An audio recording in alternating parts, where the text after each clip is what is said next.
그래서 사람들은 저자에게 힘들겠어요. 너무 무리하는 거 아니에요? 왜 이런 생활을 하죠?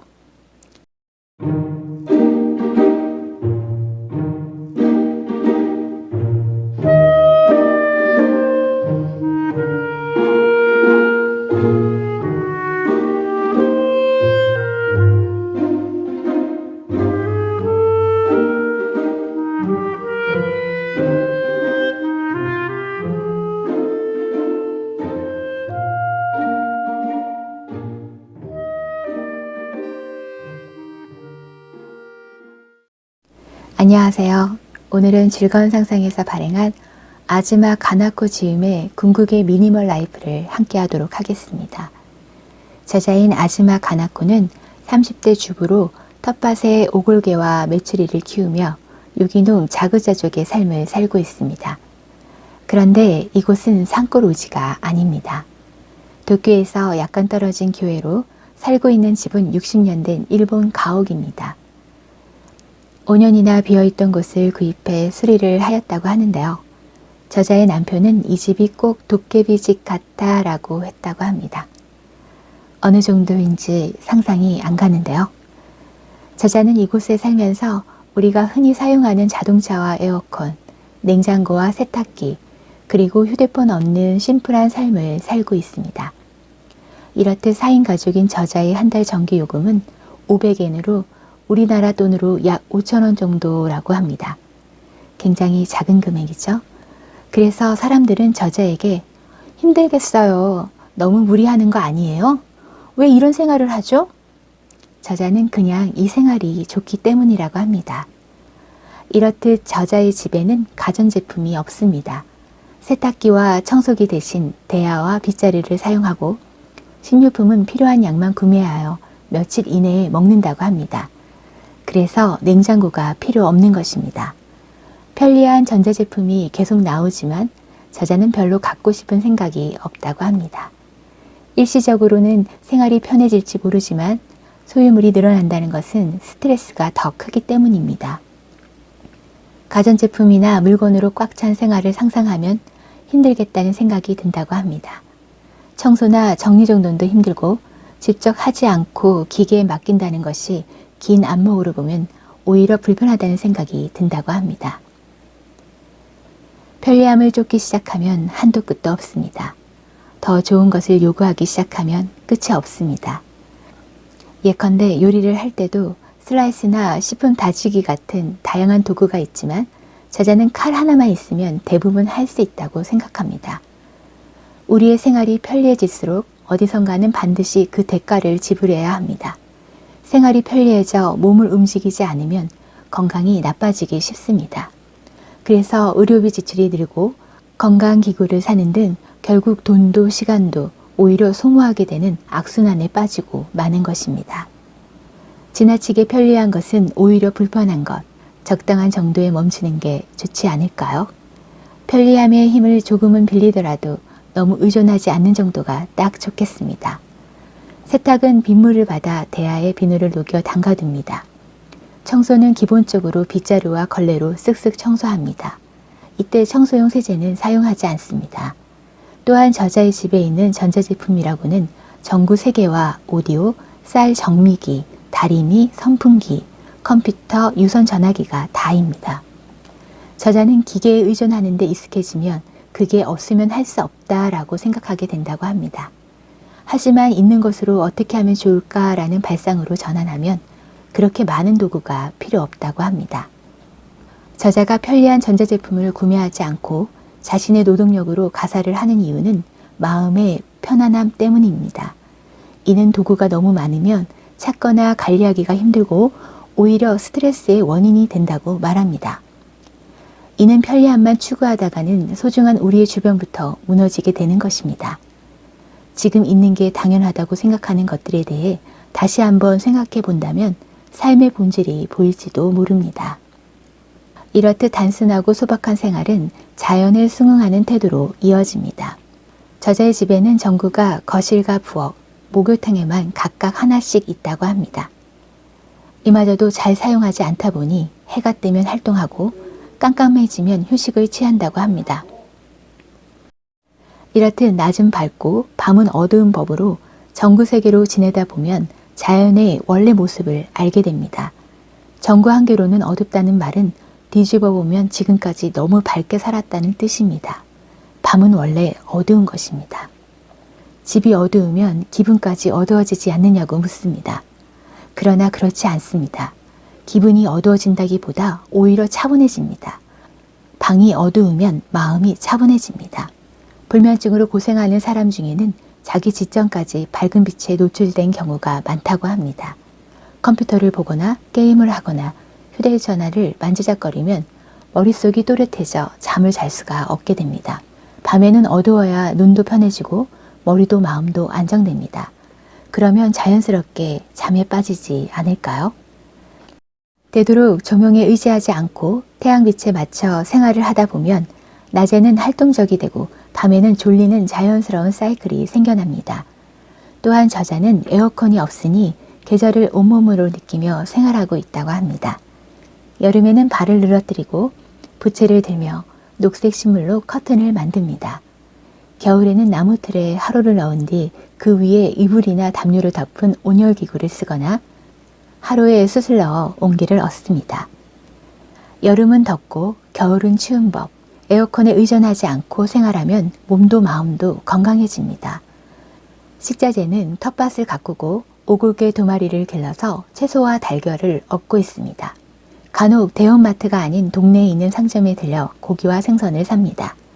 냉장고가 없기 때문에 주로 소금이나 된장을 이용해 저장식품을 만들어 절이거나 발효시키거나 말린 음식으로 건강한 밥상을 즐긴다고 합니다.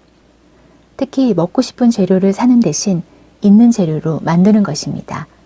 그리고 저자는 무엇보다 제철 식재료를 이용해 간단하게 조리를 하는 것을 강조하고 있습니다. 이는 건강에도 매우 좋습니다. 아침밥의 포인트는 만들지 않기로 전날 저녁에 먹다 남은 반찬을 데워 남편과 아이의 도시락을 싸면 끝입니다.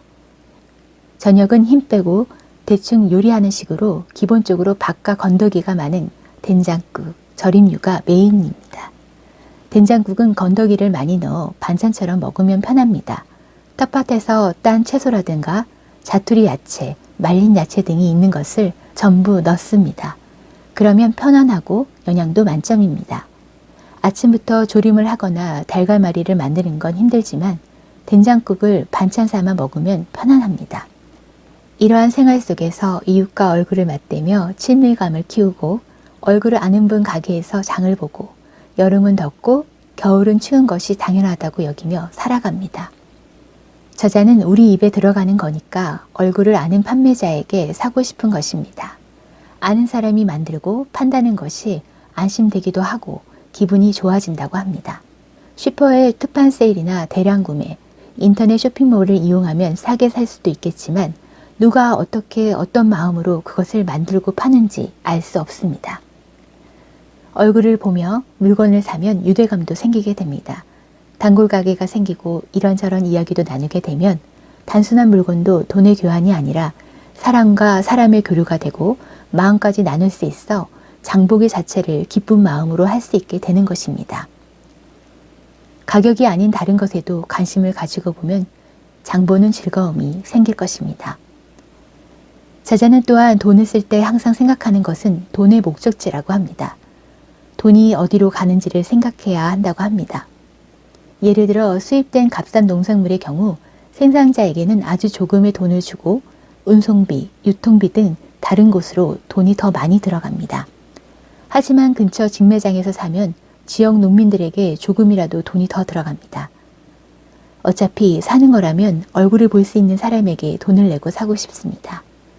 선택할 수 있다면 되도록 얼굴을 볼 수 있는 사람, 행성지를 아는 곳에 돈을 쓰고 싶은 것입니다. 싸니까 산다는 말은 너무 삭막합니다. 저자가 동네 상점가에서 물건을 사는 건 이 사람에게 사고 싶다는 생각이 크기 때문입니다. 이렇듯 저자는 옷도 크게 신경 쓰지 않습니다. 심플하게 옷을 입고 남과 비교하지 않고 내게 맞게 살려고 애를 씁니다. 먼저 옷장의 크기를 정하시면 됩니다. 그리고 거기에 들어가는 만큼만 옷은 늘리지 않습니다. 옷은 겹쳐 입을 수 있는 것을 입습니다. 여름에는 반팔 셔츠를 입고 가을이 되면 거기에 카디건을 걸쳐 있습니다. 겨울이 되면 그 위에 코트를 입는 시기입니다. 계절별로 갈아입는 게 아니라 추워지면 그 위에 겹겹이 있는 겁니다. 그리고 겨울에는 숄과 목도리를 갖고 다니다가 추울 때 감거나 걸칩니다. 그러나 컬러는 고민한다고 합니다. 더울 때는 한색 계열로, 추울 때는 난색 계열로 맞추려고 신경 쓰고 있습니다. 컬러는 있는 사람과 주변 사람의 기분까지 바꿔주는 효과가 있으니 잘 활용해 보시기 바랍니다. 이렇듯 저자는 옷도 되도록이면 엄선해서 남게 된 옷, 즉 마음에 드는 옷만 매일 입기 때문에 사실은 옷이 많을 때보다 기분 좋게 하루하루를 보내게 된다고 합니다. 옷을 사는 돈과 시간, 옷을 보관하는 장소, 옷을 고르는 스트레스와 시간, 옷을 줄여 심플하게 코디하면 그만큼의 돈과 장소와 시간이 확보됩니다. 이 돈과 장소와 시간을 자기가 좋아하는 것에 투자한다면 생활은 더욱 풍요로워집니다. 옷에서 해방되어 자기가 정말 하고 싶은 일에 인생을 쓰는 것은 어떨까요? 이렇듯 옷이 적으면 고르는 시간이 줄어들고 수납과 손질하는 데 드는 수고도 사라집니다. 무소유의 편안함을 알게 되면 정말로 원하는 것만 사게 됩니다. 이와 같이 한 계절에 3가지 패턴을 정해 돌려 입고 아이들의 옷은 주변 사람들에게 물려받아 입힌 뒤 다시 지인에게 물려줍니다. 이는 중고 물건을 사거나 얻는 것에는 순환이 적용하지만 새 물건을 버리면 거기서 끝입니다. 순환이 일어나지 않는 것입니다. 저자가 추구하는 미니멀 라이프의 핵심은 사지 않는 것입니다. 쓸모없는 물건을 구매해 집에 쌓아두지 않고 신중하게 생각해 필요한 물품만 사서 오랫동안 쓰자는 것입니다. 이는 지구에도 도움이 되는 삶이라고 말할 수 있습니다. 흔히 미니멀 라이프라고 하면 버리고 비우는 것이 전부라고 생각하는데요. 저자는 그 차원이 전혀 달랐습니다. 최근 미니멀 라이프로 인해 물건 버리기가 마치 유행처럼 퍼져가고 있는데요. 이 책은 버리지 않기 위해 먼저 사지 않기를 강조하고 있습니다.